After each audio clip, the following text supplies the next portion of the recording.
nooks and crannies around this facility to sit down and have side meetings. Don't forget, though, if you feel like you're not meeting the people you want to meet, there's a couple of great options that can help you connect more. First of all, there's 40-plus demo tables. Those are great people to have conversations with and see if there's any kind of partnership or relationship you can build with them, or just to learn what they're doing. And then additionally, me and my staff do our best. If you come up to us and say, I'd like to meet this guy from InterDigital, we'll do our best to make that introduction. And I'm going to do an introduction to InterDigital for you very shortly. We're going to talk very soon about the subject of 5G. 5G networks are just starting to be, a discussion topic. We've just, just when you get used to 4G, we start talking 5G.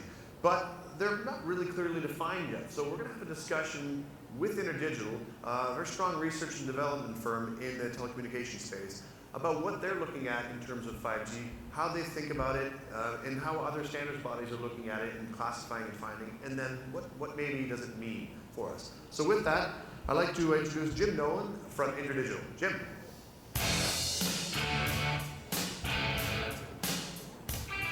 Yeah. Yep, we gave you back in black like you requested. Thanks. All right. As my coat shows. So. Right, yeah. Okay, so I think, it doesn't hurt to start off with who, where, what, when. So InterDigital, I know pretty well. You guys are members of the Telecom Council. And I've known the company for a number of years because they do R&D and have a lot of patents on technology that gets used throughout the telecommunications network. So let me throw it over to you to kind of give us a quick first intro to the audience as to what your company is and what it does while I tuck my coat. Okay, InterDigital is a company that largely unknown by a lot of people and largely misunderstood. InterDigital is a company that's been around over 30 years. It's been dedicated to digital wireless technology since its start. Historically, we've been ahead of the trend in terms of, we talk about Gs, 5Gs. We've tended to work on the next G technology a good 5 to 8 years before other companies have. And when we look at the evolution from 3G to 4G to 5G, we typically have been on that forefront. I think one of the other perspectives that people have is that we bring in technology from outside when, in fact, 95% of what we've created and we license has been created internally, and we're also technology that's sold into many consumer electronics, tens of millions of handsets at the chipset level, protocol stacks, satellite programs, a lot of different technology sold into different parts of the industry, and people don't know that. So it's not just telecom, it's also other electronic devices. Just think about it as just wireless technology, mobile wireless technology, and that's pretty much been the focus from the beginning. And you're based out of what regions? We're out of Wilmington, Delaware as the headquarters, but the development facilities that I ran until a few months ago, for the last 8 years, are in New York, Philadelphia, Montreal, San Diego, and recently we opened an office in London about a year ago, and the focus of that office was actually to be very tightly coupled to 5G activities in Europe, where there seems to be most of the vanguard or leading edge activities are happening on 5G there. All right. So then that takes us into the core of our discussion, I guess. What is 5G? Start me off with this. Let's start with the standards body's definition. What do we formally define it as? Okay. And even standards bodies were even a little bit early, but I'll just give you a top-level perspective. Where we are today is where there's the pre-standards groups are starting to drive what will become the standards process in 3GPP and other standards bodies. So from a standards body perspective, we're seeing work within ETSI's done some very strong work in terms of network virtualization. NGMN is now driving some of the requirements for 5G networks. But what we've seen is other pre-standards groups, industry consortia, IWPC, different groups that are funded in the EU, METIS project, FP7, now Horizon 2020 projects. Yep. Those were all pre-5G projects. Like any standard, there's a lot of work that happens before it comes to the standard. Yep. But I'd say the definition within 3GPP for 5G is starting at release 14 and beyond, which starts from a study phase in the beginning of 2015. So 2014 through 2015. So it's, that's the front end to start. And yeah. What are the characteristics? And by the way, don't cite any one standards group or body. What are the characteristics of 5G in aggregate? In aggregate, very simple. You see a lot of different definitions from those bodies, but it really comes down to gigabit per second delivery, or what I'll call ultra broadband. Just as we see the push to ultra broadband on wireline, cable, fiber, other systems, we see the same push from a wireless perspective to be gigabit per second. Latency, millisecond or less, and the difference in terms of this generation of wireless to others is it needs to support both devices that consume a tremendous amount of data, media, content, and those devices at a very low rate that have to have low power and run on a battery for 10 plus years. So there's an element of heterogeneity that has to be there in terms of multiple sensors, multiple devices. I gave you the specification for the gigabit per second, and that drives to air interface, which I think traditionally has driven the standards, but I think 5G is really different than that. That's not really the lead where it has been in the past. So the other Gs, 1G was analog, 2G made it digital, 3G would change from the packet switching, circuit switch to packet switch and things like that. Right. 4G, define greater speed. I'd say broadband in my hand. Broadband in your hand, and 5G is ultra broadband. Broadband in your hand. So it's each one of those Gs has been, I think, they get more and more loosely defined. I think, in the 1G, 2G days, the marketing departments hadn't got a hold of these terms at all. So it was largely the standards group that defined 1G, and then also 2G, and even 3G, and then that's where the marketing group started to participate. So 4G was prematurely launched upon the world before we actually achieved what the ITU had defined as 4G. Is that similarly the case with 5G? So it's going to be as loosely defined as 4G was, or is it going to be even worse? Even more so. Even worse. And this is really the nightmare from a market and a differentiation standpoint for operators and people that build equipment, is that just as what happened in 4G is people claim 3.5G equipment was 4G. Right. You'll see the same thing with 5G, because 5G is harder to define. If it's gigabit per second and that's handled by new air interface at higher frequency, you still have LTE, LTEA. So, and is that really the driver? And there's a lot of elements that will become 5G that don't need standards. In the past, standards drove the definition of what the G would be. Yeah. That's decreasing as a percentage, generation over generation.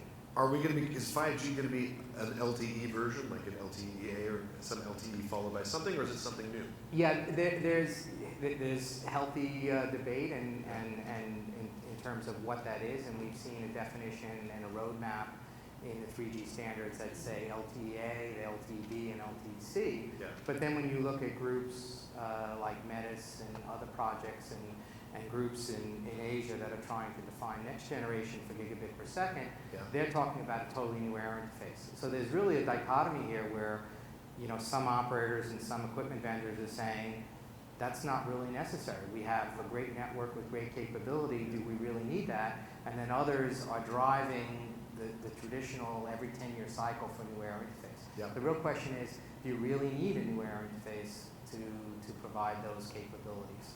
All right, so let me ask you, a question on behalf of Claude Shannon, who said there were theoretical limits to how much you could cram into one channel of bandwidth, 1 megahertz, for example. And I heard with 4G, okay, we're starting to approach those limits. So how is it that we're going further and beyond? Right. So from a channel perspective, we pushed that limit, and then we pushed it even further with MIMO, and now then we talked about massive MIMO. Yeah. But at some point, as you reach that limit, the only way you're getting that additional gigabit per second, not only delivering on one connection, but gigabit per second per area, the bits per second per area, is by going up in higher frequency where I have more bandwidth that I can provide to users. So we're not beating Shannon's law. We're just building all kinds of interesting. We're adding more capacity and spectrum. So and workarounds, right? Right. You talked earlier about how 5G, since it's kind of a looser term than 4G was, it's not just going to define air interface. Much like GSM itself defined air interface plus a bunch of other protocols. Yeah. 5G might define a bunch of network topologies, things like that. So what kind of topologies will fit into a 5G moniker now? Yeah, so what we already see is small cell deployments starting to ramp up now, And those tend to be not in the sub 1 gigahertz band, but in 2.5 gig, and maybe 3.5 gig.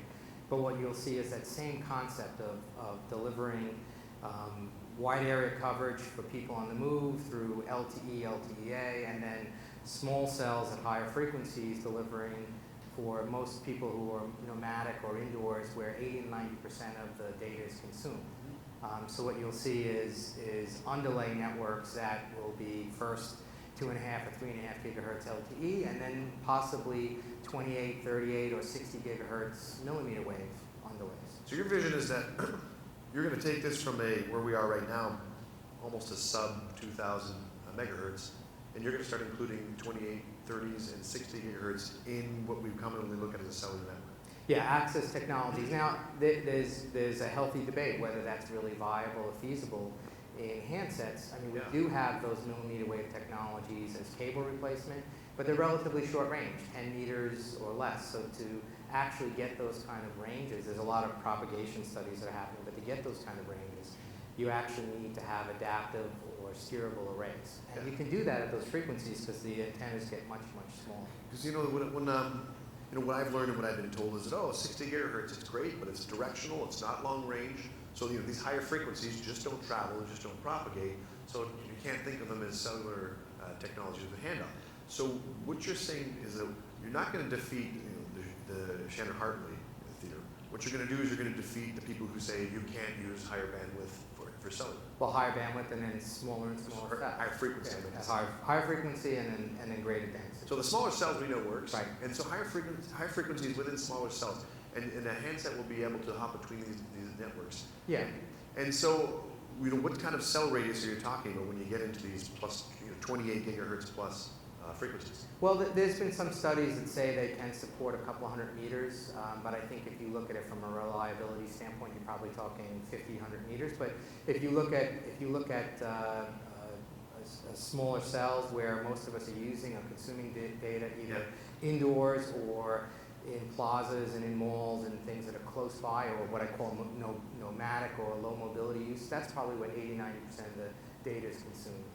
But these higher frequencies can't penetrate walls and such, right? So is it all line of sight? Like when you're in line of sight of this super microcell, you can connect to it, but you are frequently handing off back and forth to a former picocell at 1.8 or 900 megahertz, right? Right. So you get a really fast handoff to do this, right? Yes.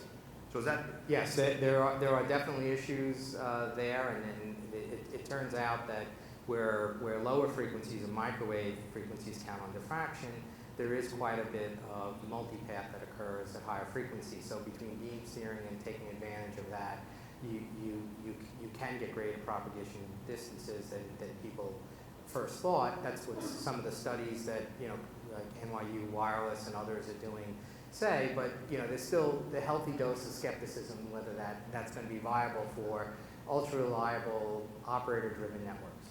So now I and many people are huge fans of unlicensed spectrum, and I think we've done at 2.4 is phenomenal. But your take is that to get carriers to invest, we're going to have to be talking about specifically licensed spectrum for 5G. It's not going to start including open spectrum and unlicensed. Yeah, so if you look at it, if you move up in frequency bands, I think operators, to make those huge investments that they make, there has to be some certainty in terms of when they build and that the channel is going to be available to them. So although 60 gigahertz, which we think is a great technology, great frequency band for these applications, it is unlicensed and 7 gig wide, so it can support shared mechanism.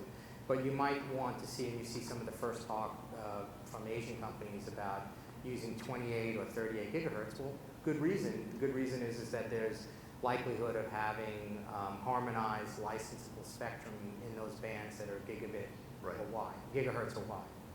So, and I think that ties to the fact that, especially a new network like this, massive capex would be required to deploy one.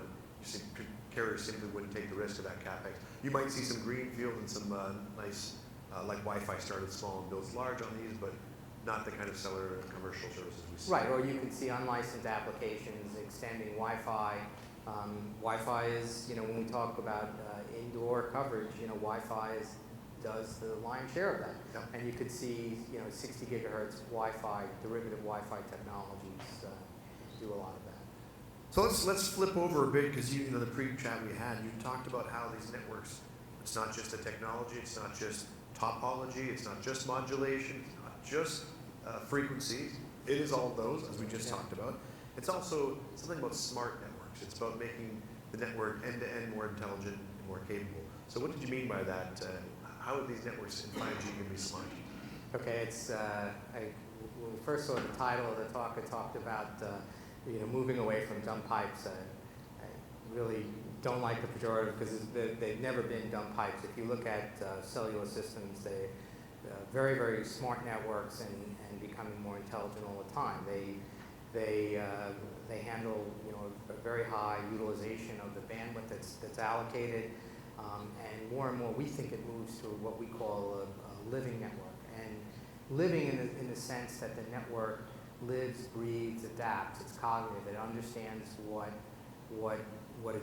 when new devices are added to the network, they're added from a zero touch or plug and play capability, and there's discovery of those new devices, and they're brought on board and understood pretty quickly and provisioned. Yeah. And then from a user perspective, it's also about all of the information that I'm accessing, not only through my one-to-one connection from a cellular air interface, but what about all the other sensors and devices I'm using? Yeah. There's a tremendous amount of information that goes through the network that is what I'll call, not big data, but small data, all the data that's important to me, context, contextual data.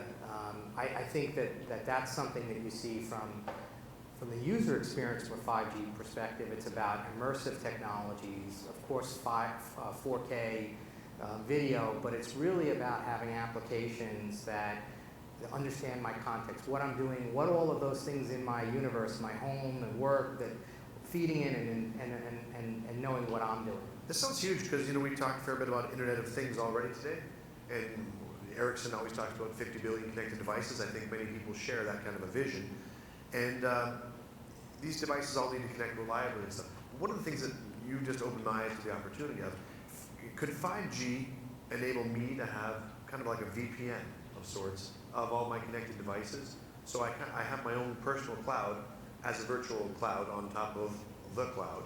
Is this something that I can expect? Absolutely. I think the way we look at it is, as I said, big data, small data. Big data is aggregating what is the crowd doing and then adapting that and monetizing that.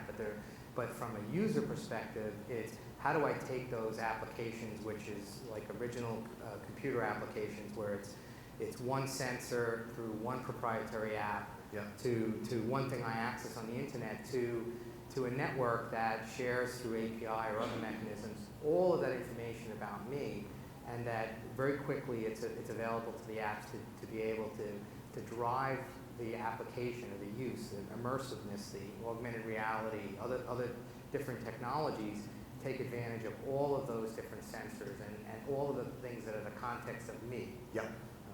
Great. And who would be the aggregator of those services or the service provider? Is it carriers, or is it Google, or is it some new provider? Is it InterDigital?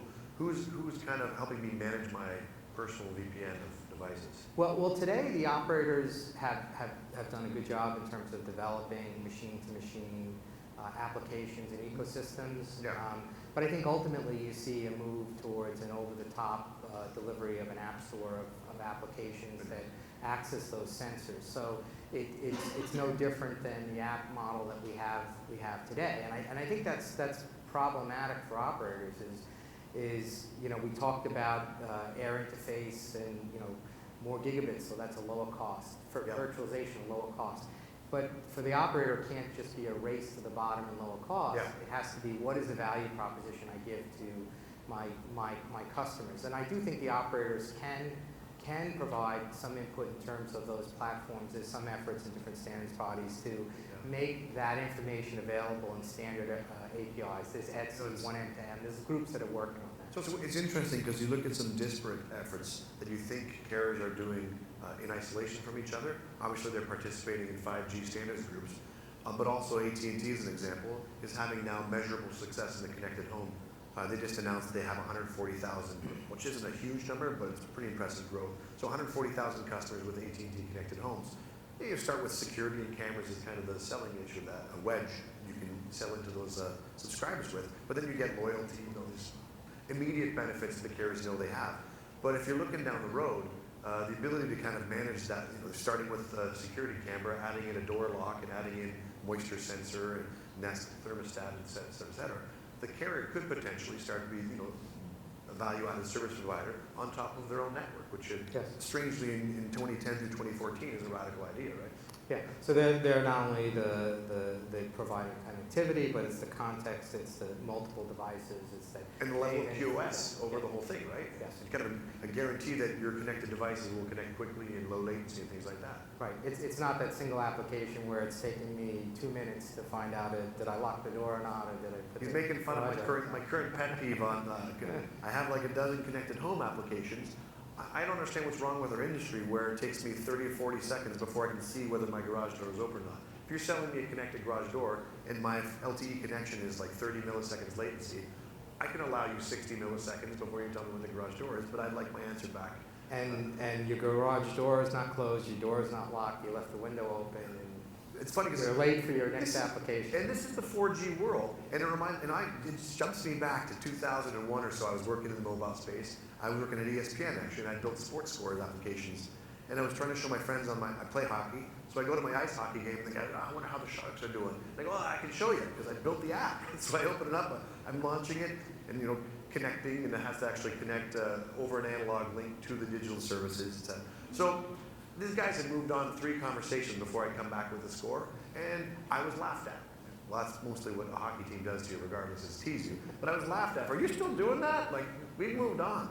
And that was 2001, 2002, 2003.